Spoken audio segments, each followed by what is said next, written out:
Welcome back to Getting Worked. It's your boy Jarrett. I'm hanging out here with my boy Ian. How is it going, man? Doing good, man. Doing good. Watching some NBA this week. It has been crazy. This is how many weeks are we in? Oh, one? Oh, goodness. But I'll tell you, with all of that said, and yes, everything's up in the air. There's also some guys. There's some people, man, that just need to put up or shut up. I'm tired of hearing about them. I'm tired of hearing about some excuse from them. It's time. You either do it or, the old days, something or get off the pot. That, fill in the phrase. Or it's time. as one Mr. Costanza would say. I got a lot of problems with you people. Now you're going to hear about it. Airing of the grievances. Yeah, airing of the grievances. As my shirt says, I am so over it. A lot of people. I'm going to start off. Go ahead, man. I'm going to start off on the West Coast. Your coast, man. I'm going to start off out there. The Lakers. I am so done with hearing about Russell Westbrook. Done with it. And you would think I'm done with Westbrook. Weirdly enough, if you had asked me this last season, I would have said that. I'm tired of the front office. You either do it, trade this man, or forget it, and he's on your team, and then you back him. Pick one, either one, just do it already. Because the complete character assassination that they've done over the summer, and I'm not saying it's not justified, and we'll get into some of that. Yeah. Because Jarrett sees it a little, he's seen it from the Russell Westbrook side, and I get that. Like, I totally get it. But if you're the front office, you're putting this team together. It is your job to put this team together. And you are doing a full-on character assassination. They can say what they want, but let's just be real. This is really what's happening. Of this one particular player, because he doesn't mesh with LeBron. Anyone would have known he doesn't mesh with LeBron. Everyone has ever watched basketball could tell you, they wouldn't do well together. What would have probably worked really well wasn't DeMar DeRozan a free agent last season? And wasn't there him and LeBron met? And so instead of Russ, you would have had DeMar DeRozan. Now, as a Bulls fan, I'm very glad that didn't happen. But if you've put this team together, front office, Lakers, you haven't traded him. You've been unable to trade him. Well, he's got a terrible contract. You knew that coming in. You didn't sign him to that contract. Much worse you than traded DeMar's. for him. Much worse than DeMar's. Like, you want to talk about money to value evaluation? What's Russell, like 45 mil? At least. Yeah, so I think DeMar is nothing close to that. No. So yeah, you know what the pieces you could add on top of it. I mean, I want to say DeMar is probably around 30, 28. Like, I don't have the numbers right up in front of me, but still, either way, you went out and you got this guy. You put him on the team. Last season, you saw this was not going to work. Like, I think he was there for about a month or two, and there was already talk of him going to the bench and him not be willing to go to the bench, and he didn't want to come off the bench. He's not a role player, or he's not a bench player. And I'm not saying by any stretch of the imagination Russ is the most endearing person in the world by any stretch. That said, front office is your job to fix your team. Right. It's not LeBron's job. I understand he's really the GM, but that's a different topic. It's not his job. He is and he isn't. It's not Russell's job. No, it's not. It's not. It's your job to put this team together, and you have assembled a team of which you wanted to bring in Russell Westbrook, who's not exactly known as a three-point shooter. I mean, he's known as a three-point chucker, but not a shooter. He shoots them. He's a three-point shooter. He's not a three-point maker. It's a different thing.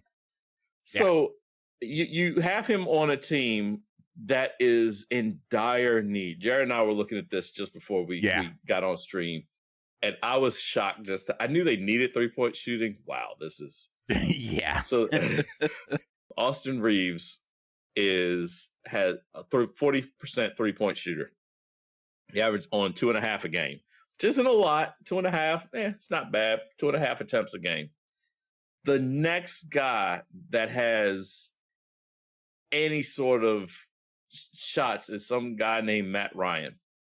Right. And not the quarterback for the Colts.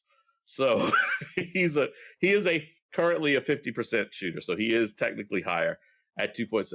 After them, you drop down to LeBron. LeBron's your next real threat at 3-point shooting, and he is shooting a whopping 25.7%. That's how many attempts? How many attempts does he have? Attempts per game. If this is right, 8.8. Yeah. So he is averaging. See, if those numbers were flipped, where you had like the 40% shooter, yes, shooting 8+, and the 25% guy only shooting a couple, okay. Yeah, it gets worse. But yeah, it does. It gets So LeBron is averaging 8.8 threes. That's a lot. LeBron's never been a 3-point shooter. He can make them. He is far better than a 25. Normally, I would like to take my shots at LeBron and stuff like that. I'm not. This has nothing to do with him whatsoever. The man cannot carry these vagabonds that he has on his team, again, because the front office put them there. So what about his co-star, his other real star on the team, right? And I use serious quotes for this real star part. Anthony Davis. Anthony Davis is shooting on 2.8 threes a game, 18.2%. I didn't stutter. That is 18.2%. He makes a half a three a game. Like I said, I could see, again. And what is the role of LeBron? What is like the one thing? Sorry, I didn't mean to cut you off. But what is like the one thing we've always known about LeBron? What do you surround him with? Shooters. It's been proven. It is a rinse repeat. And you put shooters around him, his numbers go up. Yes, and so do theirs. But I'm saying, because it's that synergy. He's the black hole that goes through, and everybody comes to him. But like his 3-point shooting is, he feeds off the people around him. Mm-hmm. And if you give him decent shooters, then he kind of feeds off that energy and starts to shoot better. What I was going to say about AD was, I could, especially if you're only shooting maybe like 2 to 3 attempts and you're hovering around 30%, you're at the very least keeping the 30% is kind of like that litmus test to keep the defense honest. Yes. It means that I have to at least pay attention to you and not pick my nose like it's gravity. Gravity. Where I can't just be sucked into guarding LeBron. Oh, LeBron's driving. I'm over here. Right. The perfect example of this, if you ever get anyone out there watching, go Google the YouTube clip of Nurkic for the Nurkic. That's Portland the one. Yeah. Where for the Trailblazers, where he completely, and I mean, he could not ignore this man any more so. No, if he was blatant. A person in the crowd, he would have gotten less ignored less. Yeah, it was blatant. Anthony Davis gets LeBron passes AD the ball in the corner for 3. Nurkic has his foot basically on the lane at the time. He does not. And it's over here. So if you're Nurkic is facing this way because LeBron had the ball and he passed it sort of behind him to where AD is. Now, naturally, the ball zips this direction. You would turn, at least maybe notice where the ball went. Not only did Nurkic not turn to look where the ball went, he could not have cared any less. He turns, the ball zips by him this way. He wipes his nose or picks his nose or whatever he does with his nose. Sure. And turns around this way. Completely away from where the ball went. Like any basketball, naturally you'd kind of turn and watch where the ball is. And that was the right decision. That's how bad it was. The right decision was to ignore AD, who just got the ball for an open 3-point shot, because he proceeds to shoot it and hit the side of the backboard, the top part of the backboard. Like he had to take, it takes effort. Russell Westbrook.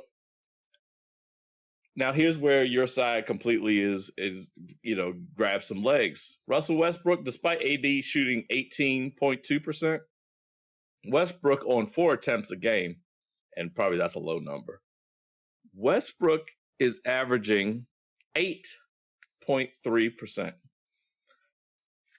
8. I didn't even know you could have a 3-point shooting percentage of 8.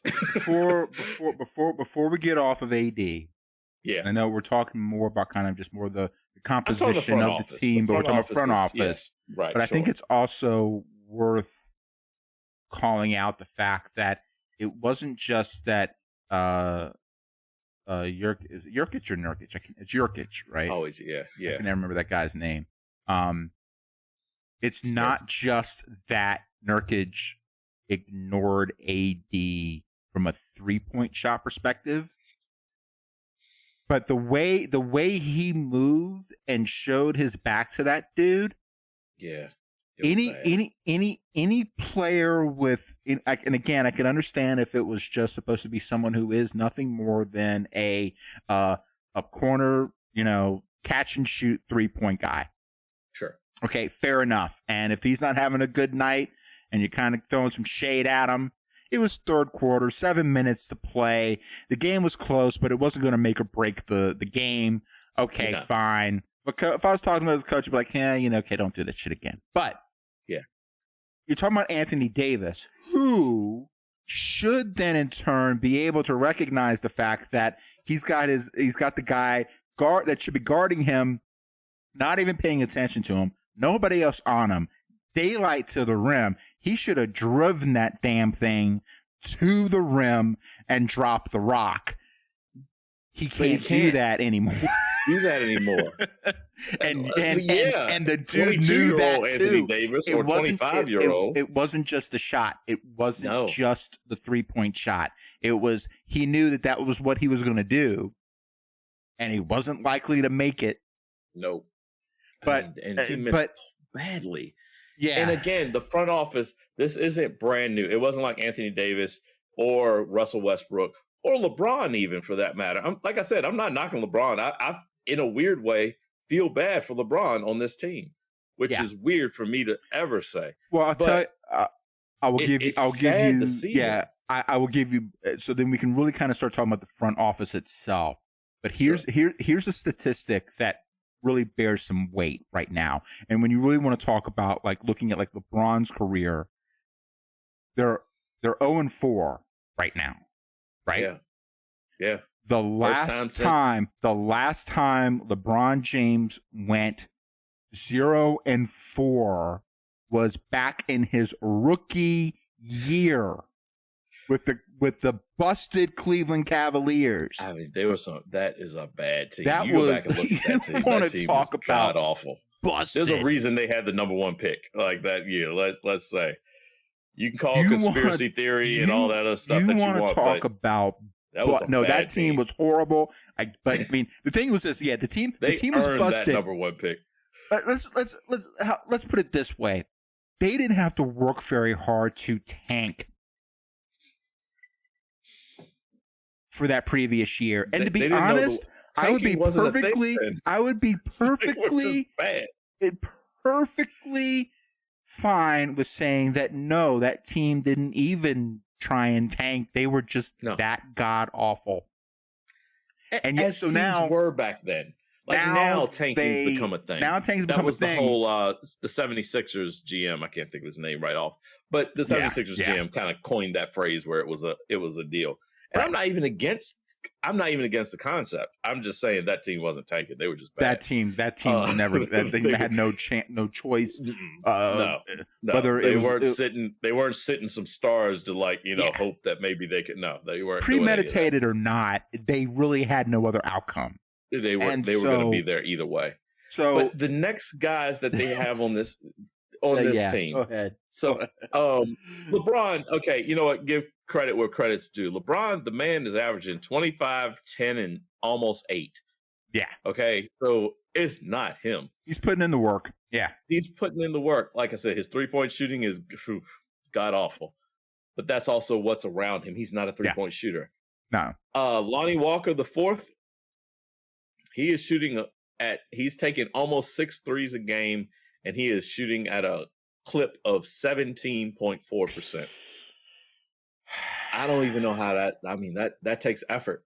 Again, Russell Westbrook, it takes effort, man. Yeah. It takes effort to do that. It does. To shoot that badly, that's Yes, it harder does. than you think. I also got a question, like, how many shots of those were uncontested? Yeah. Lonnie Walker, he's a good player. I wouldn't call, he's a borderline starter. He's a good, no, you know what? He's a starter. He's a good player. I actually like him as a player. Yeah. He's not a star. No. He's You're not going to see him in the All-Star game. You should be the guy open. Yeah. Like, you should be the guy open. Again, he's taking, after LeBron, he's the second highest, most three-pointers in the game, or per game. Like I said, he's around 6. The next guy is Westbrook, obviously, around 4. Right. And Pat Bev. This is their starting lineup is LeBron, AD, I believe it's Walker, and Russ currently. And then Pat Bev. Pat Bev. Right.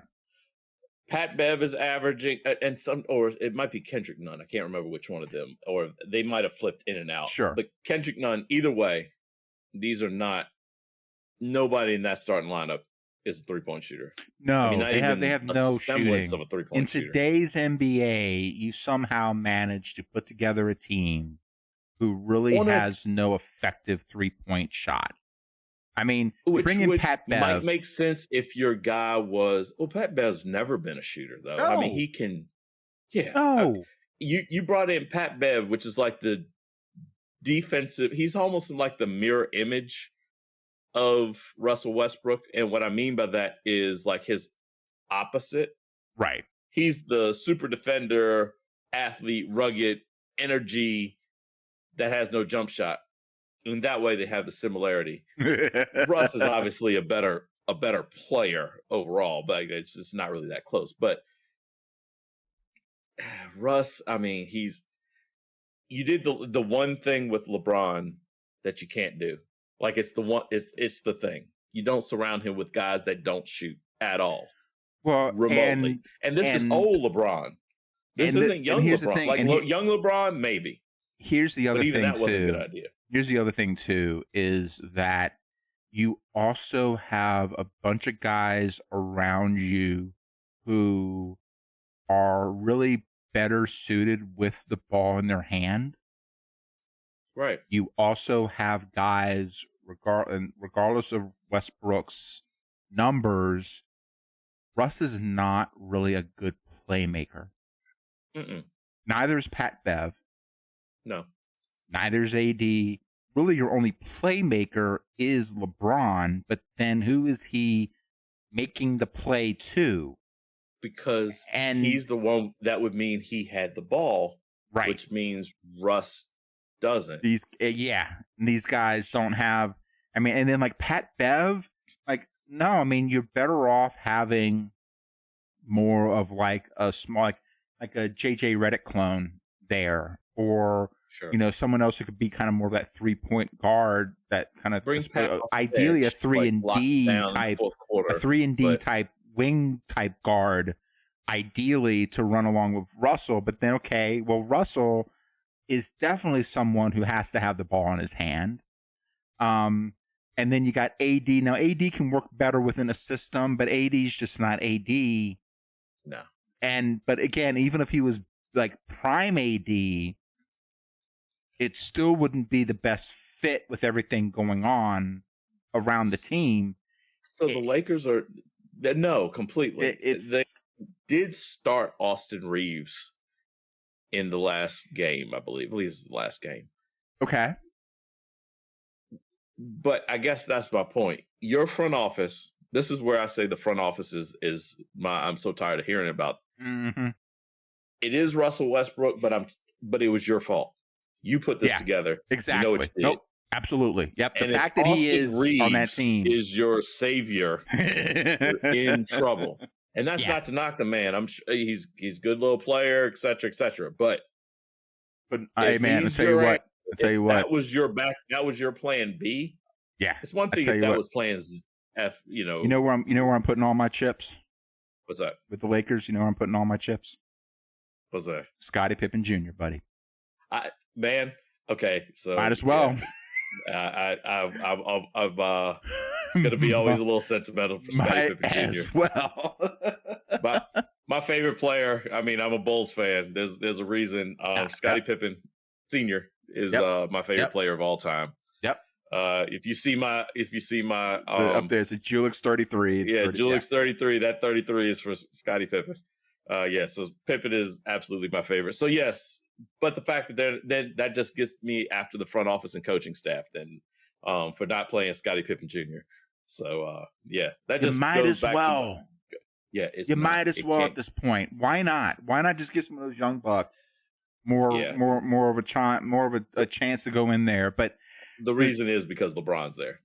Because dude, you're aging up. You're like, dude, like this is when you need to have young bucks around you that like worship the ground you walk on and are willing to you could really go in and basically say you get some guys with like some actual skill and talent and basically they say, had to trade hey, them man, all the way to go get AD. You had to trade them all the way to go get AD. It was because you had people that could literally go in and basically like LeBron could have come along and said, "Hey, look, I'm not worried about what the coach is telling you to do. I need you to do this. I need you to do this. I need you to do this, and I need you to do this. And if you guys can do this, and we can and do it effectively, that's what we're doing. Team go, yeah." Honestly, he had the chance, but LeBron wanted, and you're right. Again, I circle back to the front office. Now you can blame LeBron and stuff like that, but if you have a strong front office, if Pat Riley, who already told LeBron one time to, okay, man, good seeing you. Exactly. We wish you success in your future endeavors. Pretty much. And right or wrong, I'm not even trying to go down that. That's a totally different stream. But that goes back to the front office. It does. You're like, oh, well, LeBron told us to do it. Are you that much of a pansy at your job? But you make a good point. You make a good point about Pat Riley because I think every front office, regardless of kind of where they are, like technically in there, but ideally at GM or somewhere like that can really put the like kibosh on things, you need somebody like a Pat Riley because like Pat Riley's headstrong, but he's headstrong for a good reason. He wants to win, and let's face it, folks. And above all else, like his ego, and he's got one, Lord knows, or the other team's ego, or his star player. I mean, Dwayne Wade, he let Dwayne walk. Yeah. But again, the guy puts together good teams. Right. And you look at what he did you look what he did as a coach. You look at what he's done front office. He's somebody who. Go ahead.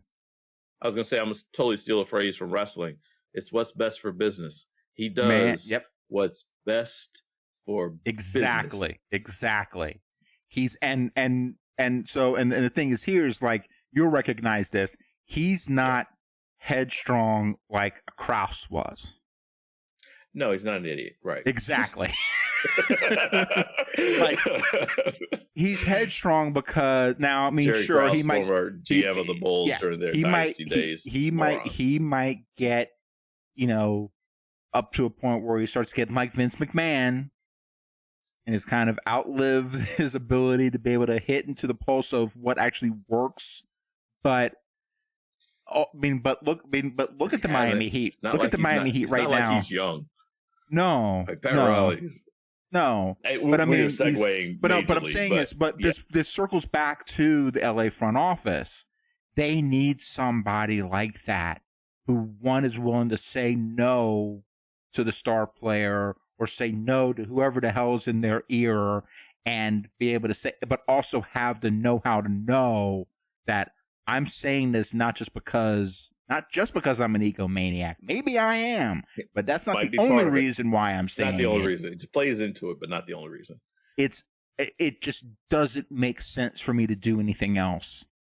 just from a pure basketball perspective, a business perspective, everything else, it just doesn't seem like perfectly. And it's again someone who's putting the team first and saying, "I want this team to be." They used to have that. Yeah, they did. They with, did. Dr. Buss Senior when he was alive. Yep. I don't know that they have that at the top.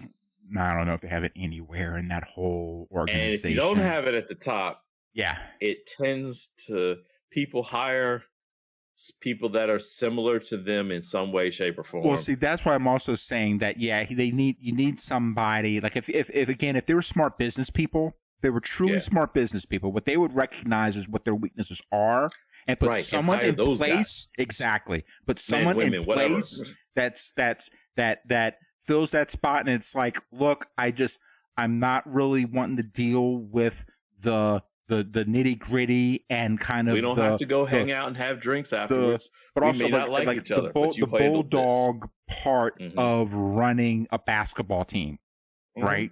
I bought a team. I want to see it do well. Let me know how to sign the checks or who to write them to, and then win basketball games so I can be up at the front and I can cheer. Like what's his name with the Clippers? Paul. Paul Allen. I always jack up his first the Microsoft. Allen. I think it's Paul Allen, the Microsoft guy. I always think of the Mavericks owner. Oh, that's I mean, he's like the perfect example of that. I just want to sit down here because at the end of the day, if you own a basketball team, you should be. The better owners are fans first.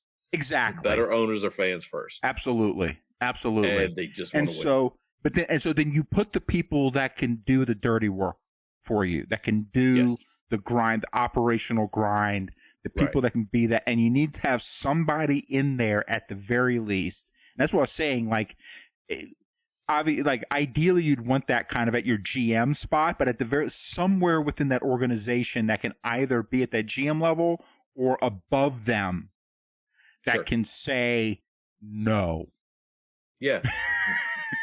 This isn't happening. Nicely, maybe, but no. I've been in. Nice doesn't work. Exactly. Well, that's the thing. Like I said, and I've been in enough meetings where it's just it's kind of one of those deals where they know how to say no politely. They know how to say no politely. They know how to do it. And it's like when you hear them say it not politely, it's a no to this now. It's a no to this tomorrow. It's a no to this in perpetuity until I am not in a position to say no. If this comes up again, the next no is fired. When someone asks, should we keep them? And I say no, you're fired. You're done. That's my next no. That's the next time I say no. This is one of those things where we are not broaching this subject again. Yes. You know what I mean? Yeah. And it's okay, fair enough. But you need that. You need somebody that's going to be that person. And you know what? I'll tell you another way to do it is you have someone who is like their default answer is no. And then you need to convince them that the yes is actually what we need to do. And this is why, and they need to be good answers. They need to be solid, well-crafted answers. Otherwise, you know what the answer is going to be. The answer is still no. But the Lakers obviously need, ultimately, hook or by crook, they need someone at the operational level who knows what the hell they're doing. And it's not Pelinka. Like Pelinka was, his claim to fame was knowing Kobe.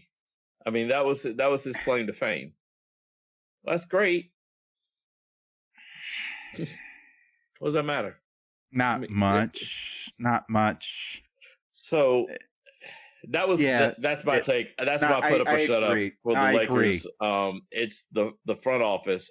You put this team together. Don't be trying to, it's because of Russ and his. No, Russ has his own issues, but you knew that.